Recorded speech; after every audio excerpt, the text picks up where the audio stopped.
Welcome to the USU Career Studio podcast that helps you navigate your career path. If you enjoyed this episode, make sure to tell your friends and family all about it. Subscribe to our podcast on Apple, Spotify, YouTube, or anywhere else you listen to get access to our newest content. Thanks for joining us for our Friday face-to-face episode. I'm Marissa Armistead, your host, and I am so excited to have Briar Doherty here with me today. Welcome, Briar. Thank you. Briar is the founder and CEO of Career Organic, a professional development company focused on one-on-one coaching, candidate branding and bios, and group coaching for professionals across multiple life stages. Over the last 2 decades, she has been supporting a global clientele of professionals and entrepreneurs in navigating life and career complexities, preparing for transitions, and identifying opportunities for advancements in their lives, careers, and businesses. After a decade of successfully navigating her career in New York City, Briar ventured to Metro Atlanta. In her corporate career, she specialized in regional business growth and talent development, acquisitions, startup business strategy, and executive team building. Briar is passionate about giving back to her community and is the chief operating officer for an Atlanta-based nonprofit. So, Briar, as you mentioned, you were scouted for college ball in high school. So is that something that you pursued? Do you still play? Talk to us about basketball. Sure. I loved basketball. I was a freshman starter in high school. And so I was that rare bird that was teased by the seniors and fun times throughout my high school career. And in my junior year, I started getting scouted by colleges. And I ended up actually not going to college for basketball. I decided I didn't want another 4 years of having to play and more wanted the fun of the game back. And so I ended up going to New York City for a program rather than for basketball. But it was the Fashion Institute of Technology, and they asked me to play. And I went to one practice where they started their practice by doing half-court shots. And I said, "Oh, no, not what I'm looking for. I'm definitely a competitor. I really, really love basketball." So I just tool around a little bit. When I lived in New York City, I did a lot of pickup games and got even better. So, but now I have, a couple of small hoops for me and my kids. That's awesome. Well, and I'm curious, so looking back, what role did you see kind of confidence play? Or I guess, was that kind of one of the first stepping stones of when you were like, okay, this is how I develop confidence? So talk to us about the role of confidence in playing sports. Sure. So I ended up becoming the team captain or co-captain. There were 2 of us in our senior year, but being a freshman starter, and I was the only one that went from 8th grade ball directly into varsity without having to do any JV whatsoever. Wow. So I never played a game of JV. And I had to have confidence in myself first because a lot of people were angry with me. It was really interesting time to be that person where you'd think you'd be celebrating being on varsity and having accomplished something like that. But the seniors that I kicked off the starting team and my peers that were my same age really didn't like the fact that I was there. And so I always looked from inside out first was, what am I going to contribute to this team by being here and not letting my ego get in the way of that, as well as the perceptions of others become my own. Absolutely. Well, I think this is a great segue into what we're going to be chatting more about today. This month, we're talking all about building confidence in our careers. Oftentimes when you're fresh out of college or high school, you feel probably less than confident in your abilities as a professional. So that being said, Briar, I know that you have a really, really interesting story about how you worked your way up the corporate ladder very quickly as a very young professional. So to start us off today, I'd love for you to take us back in time to your management position at Crunch Fitness. So go ahead and set the scene for us. Talk to us about how you got into a management position so early on in your career. Sure. So I'd have to say that first and foremost, being a captain on my basketball team really set the stage for kind of that ownership piece, wanting to help people grow, being that support system, being the shoulder for people to come up to. And so when I was in New York City, I was going to college full time. So I took about 17 to 21 credits a semester, which is crazy to think about right now. And I worked full time. And so I just wanted to make money. I wanted to have independence. I didn't want to see my parents struggling to send me money. I was living in New York City, so things are expensive. The cheapest place, right?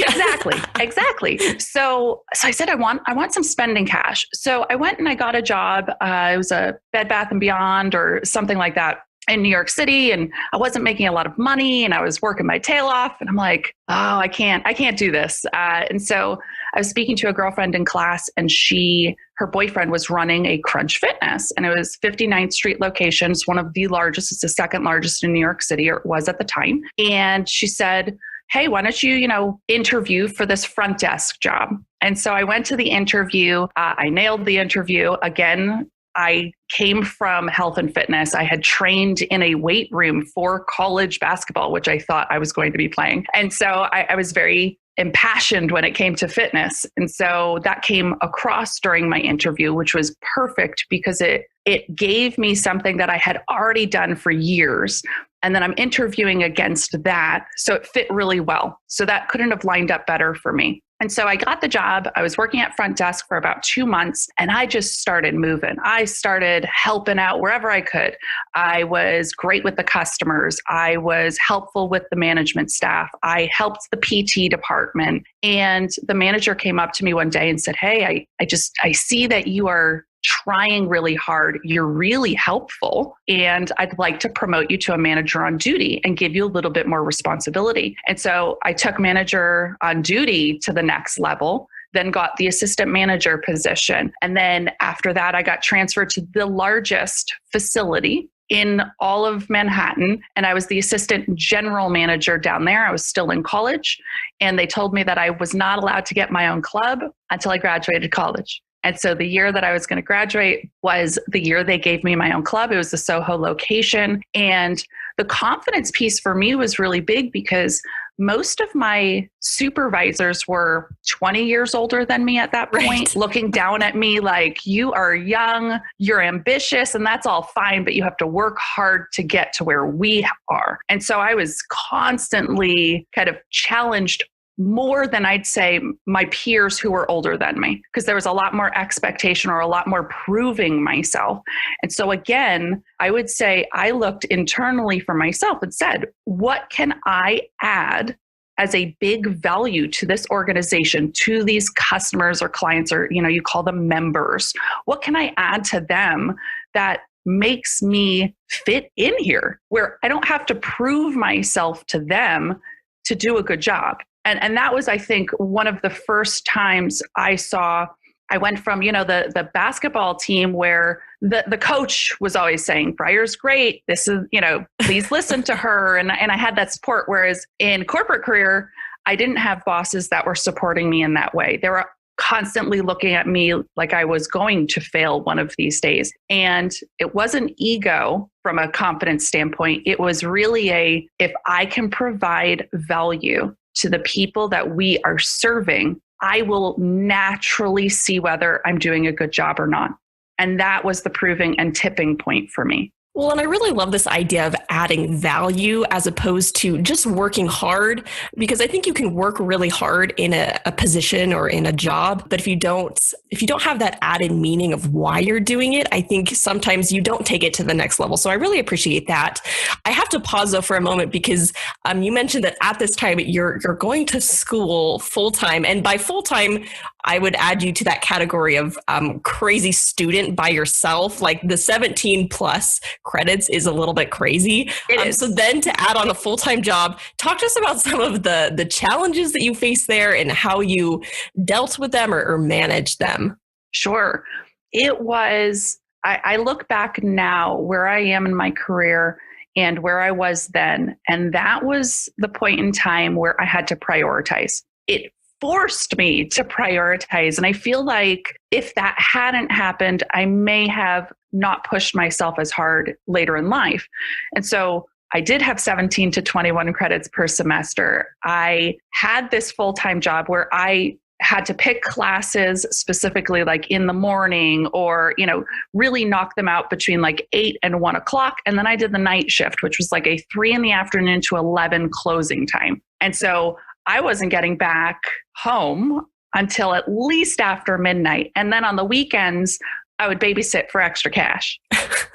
And so what I had to do was, okay, if I'm working 5 days a week or 4 days a week or however long the shift was that created this full-time capacity for me, it was literally writing out my entire week, every single week. When was I going to do my projects? When did I do my homework? In New York City, I lucked out because you have to take trains a lot. And so I was able to knock out a lot of work on the train because I actually get motion sickness. So if I was in a car, I would have never been able to do this. So the train was perfect. I could sit there, I could put headphones in, I could zone out, get my stuff done on, say, my 30-minute commute up to the club, and then the same thing coming back down. And so I literally built in time for every single thing that I had to get done. And it set me up for so much success later in life that I didn't even know I was doing at that time.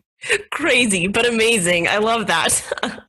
So after graduating, I know that you took on several different management positions with a few different companies.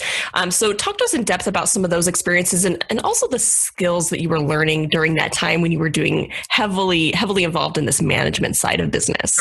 Sure. So after Crunch Fitness, I took a job working with Saks Fifth Avenue, and another company was a vendor within Saks Fifth Avenue. And it was the salon and spa at Saks Fifth Avenue. It's a 10,000 square foot facility. I had a staff of 135, and I think I was like 23 around this time. And so the big lesson there, because I actually grew into a regional management role. So I became an area director. I took over 4 locations, and then I did really well there. I reversed a deficit of $250,000 when I took over that location. And I course corrected that within 7 months into profitability. Wow. And so it was a big operations and sales management role and focused on talent development and curating, teams that really worked together and inventory management, all of this stuff that I had learned actually at Crunch Fitness in smaller regards, because it wasn't that big of a staff. I think my staff at Crunch was like 55 or 60. And so I doubled it literally overnight. And so the skills that I learned were, first, being young, I had to learn that I could not be everybody's friend. That was number one. I will say, from Crunch Fitness to Saks Fifth Avenue, first, the clientele is a lot different. So the expectations are much, much higher at Saks Fifth Avenue, not only from the executives that you're working with, but also the clientele. So you have to act the part. And that part for me was the biggest adoption. It was, okay, I can't be the fitness girl who can be in my jeans and my high heels. I need to be in uniform. I need to kind of tote the company slogan. And I also need to make sure that I'm motivating teams. And I can't do that by being their friend. I have to be their leader. I had to show them that not only do you have to wear black and white, but I wear black and white. And this is how I bring my personality to work. And this is how we treat our customers. And that piece was probably the biggest skill set that I had to learn from completely, like, Crunch Fitness back in the day had cardio striptease as one of the classes. So, I mean, we were fun and funky and just lively bunch. And we were family. And I had to recreate that family within Saks Fifth Avenue in a much stuffier environment. And there's nothing wrong with that environment. I loved it. And I loved the juxtaposition between my roles. However, you could not be friends. You had to be the leader. You had to be setting expectations very clearly, because that's a skill set that I picked up there that I've taken and I run in my own company, the nonprofit. Expectations are completely clear and set up front. So that is kind of, over the course of those years working with them, I learned if I didn't set expectations or I wasn't clear on my expectations, I wasn't communicating and I wasn't helping the team achieve what our goals were. That's so interesting. And it makes me think of kind of a hot topic right now, which is, evaluating company culture before you sign on as an employee. And I think it's really interesting to hear from that perspective, especially the contrast of kind of these two different positions and just looking at the culture and how that shapes your role as well within the company. So I think that's a really interesting insight. And it kind of leads me to my next question, which is, kind of looking at, so you're doing these management positions, different management positions, but you're doing some of these management experiences. And then you move to an opportunity with JCI Atlanta as the VP of Community Service and Development. So I'm curious, what was it like transitioning from the management side of things to kind of more the community relationship side? Sure. So a couple of things there.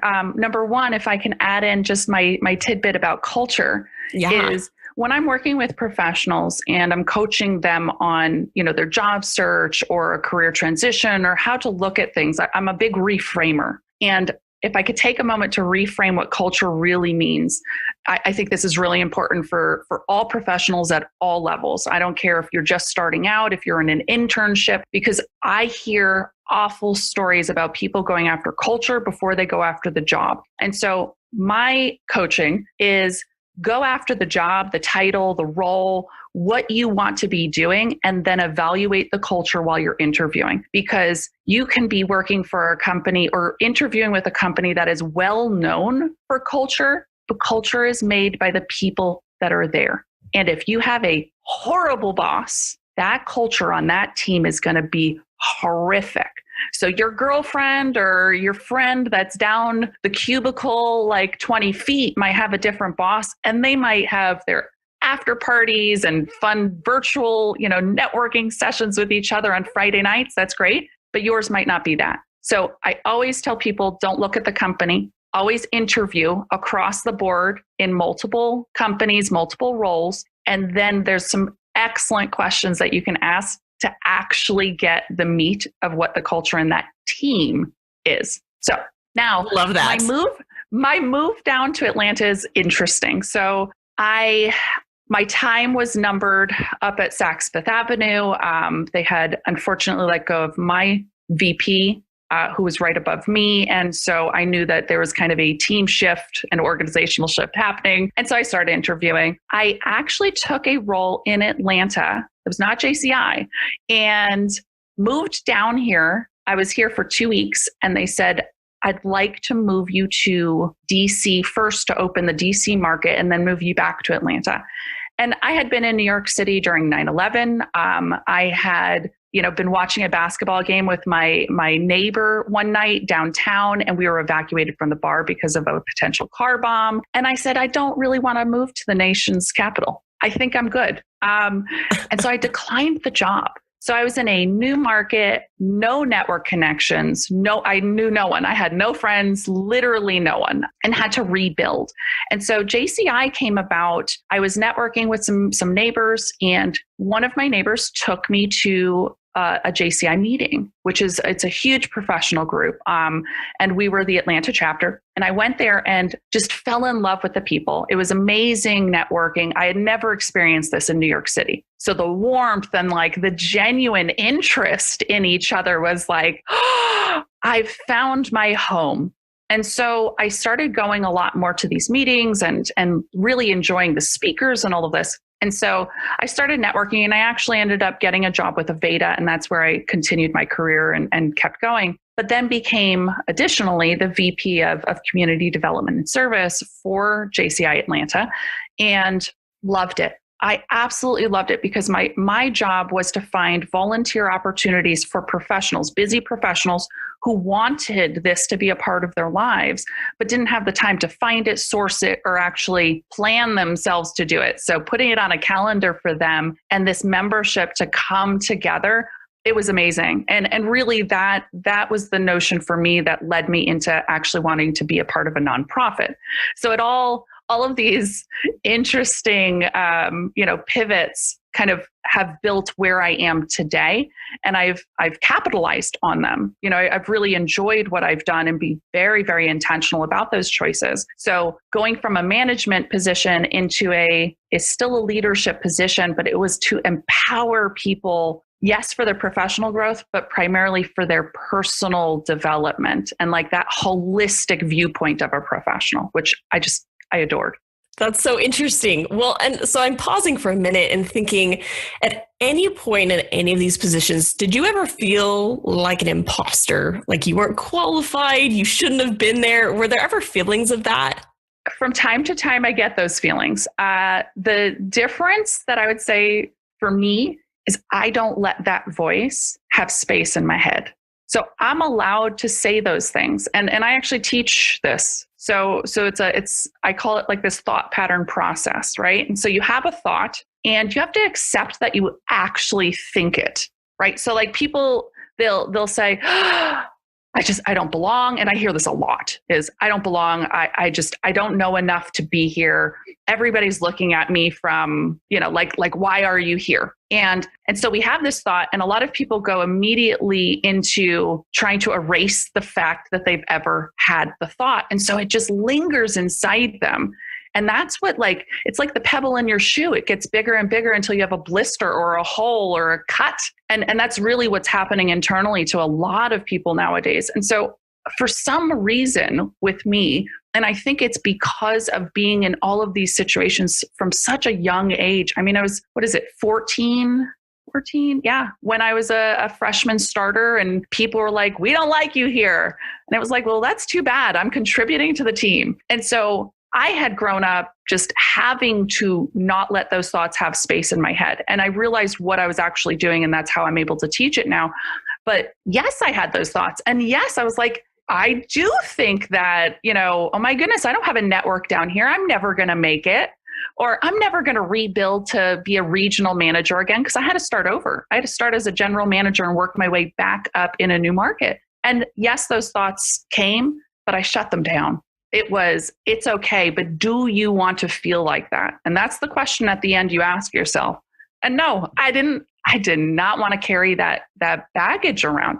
I wanted to have the hope. I wanted to have the positivity. And it's not positive thinking. It's reality. It's what am I going to make my reality? And being in a negative thought when you're already lonely, you have very little friends, very little network. It was the first time I had owned a car ever in my life. So now I've got to drive everywhere. It took a lot of power, but I absolutely had to accept that I had the thought and then immediately ask myself, do I really want to continue feeling like this? And the answer was always no. I love that insight. And I think that's a really great approach of, like you said, not ignoring those thoughts, but actually confronting them, saying, hello, like I see you there, but, right. And then adding the but, I don't want to continue feeling that way and dismissing it. And I think that's such a powerful approach. So love that thought.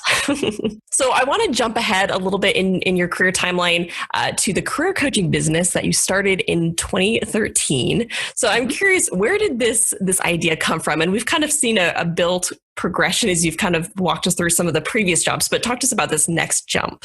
Sure. So being a young professional, I had garnered a lot of experience already. And so by the time 2013 came, I had my son and I didn't want to go back to work. I wanted to work, but I didn't want to go back to my corporate job. And I had loved that job. It was an advertising and marketing firm, really large advertising and marketing firm. I worked right underneath the president of the company. I did account management, sales, and I was working with gym owners, which was awesome. It was a really great role, but I didn't want to have to drop him off at daycare and go into the office. And I was having this internal struggle, and I had clients already. So I had been doing resumes, I had been doing coaching, like interview prep coaching, all on the side for friends, family. And then that turned into referrals and, hey, you need to talk to Breyer about this, or, a friend would refer a friend. And so I had a very small, tiny little, sole proprietorship and was doing this. And I said to myself, and I said to my husband as well, is what if I did this? This is my passion. I love it. It doesn't feel like work to me when I'm doing this, and I'm good at it. And he agreed and said, hey, I think, you could definitely make something of this. And so I dabbled my foot in, and it just continued to grow. And so that was my transition from corporate America into my own. And it's a solopreneurship. And that was 2013, really saying, I'm not going back. And this is what I'm going to try and do. And we'll see what happens. So then in 2017, you kind of run into a wonderful problem. You have too many clients at this point. So you decide to transition from this personal, small little business where you're working one-on-one with these clients to actually hiring a team, expanding into Career Organic and what it is today. So talk to us about that process and the excitement and also the challenges that you face there.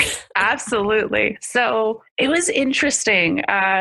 It was really nice being busy, and I was also a young mom. I had young kids, and by this time my daughter was born now. So I had a 2-year-old and a almost 5-year-old, and I'm like, I want to spend time with them too. I didn't want to be working 40 hours, and so it made sense for that reason to expand. And then it made sense that I had been doing such a good job with my clients and giving them this really catered service that I allow myself to reach more people. And I can't do that physically just by myself. And so I started to very slowly hire a team, a couple of different writers. Then it was, an operations person or an admin person. And then they just kept growing and growing. And now we have a team of about 35 people, and some are part-time, some are full-time, and different writers, different coaches. And so we're able to offer more. But the goal of all of that was really to be able to reach more people. And I am hardcore with my team that this is not just a sales business. They're going to get the same opportunities, the same service as I gave them when I was a solopreneur. And so we are very, very intentional. Every single person on the team has to have that motto, or else they don't join the team. So that was probably the biggest challenge for me, is going from, I was a solopreneur and now I'm an owner, and I have to delegate. I have to allow other people to shine and work through their mistakes. And I love it because it's brought me back to my years at Saks Fifth Avenue, growing a huge team and different personalities and virtual, because I had 10 locations when I worked in New York City for Saks. At the end, I had 10 locations, so they weren't all in the same state. So I was constantly virtual with a lot of my teams.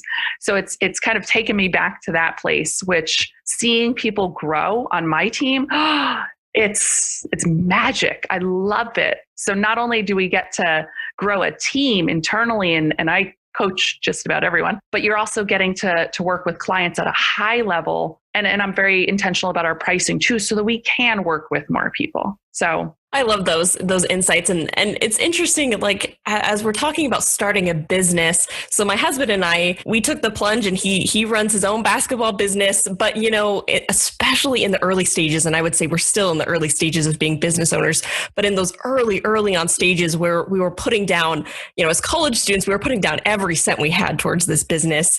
We, were fingers crossed that the clients were going to come, that the marketing was going to work, that the services were good enough, and all of those different pieces. And I'm curious, for you, how did you maintain the vision of this company in the early stages of development?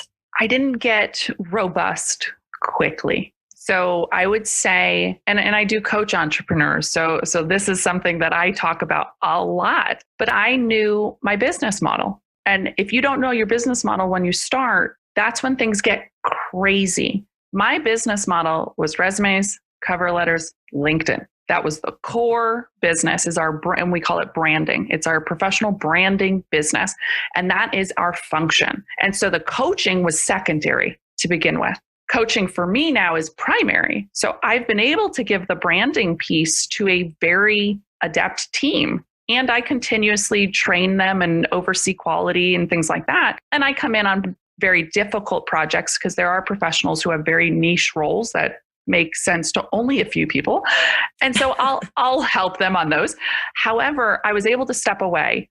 And once I was able to step away, I was able to add on to our operating model, or what we were going to provide as an additional service. And so each step has been, if I can hand something off, I can take something on. Then when I get to hand another thing off, I get to take that next step. And so now I get to run my own entrepreneur business, which is entrepreneur coaching.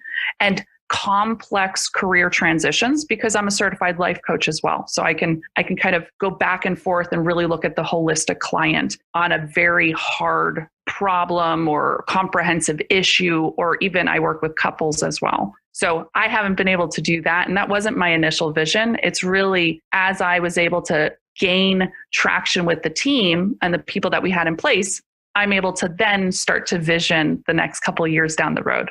I love that. And I love this idea of asking yourself, which hats am I currently wearing in my position or in my company? And which hats do I maybe not need to be wearing at this point? And Correct. learning how to delegate and let go of pieces. And that's a hard thing, I think, to let go of the baby that you've created and say, I trust you to carry out this piece. But I think and a big part of that, though, and I think this is where a lot of entrepreneurs go wrong, is you have to allow people to fail. So you set clear expectations, knowing they may fail and they may not do it as good enough or as good as you or how you'd like it, but it doesn't mean you can't grow them. It's finding the person with the right attitude or right skill set. So skill set meaning, like my director of operations, she comes from a tech background. So she worked in technology. Well, guess what? She's very process oriented. So I know how her brain works. That is a great skill set to have for a director of operations.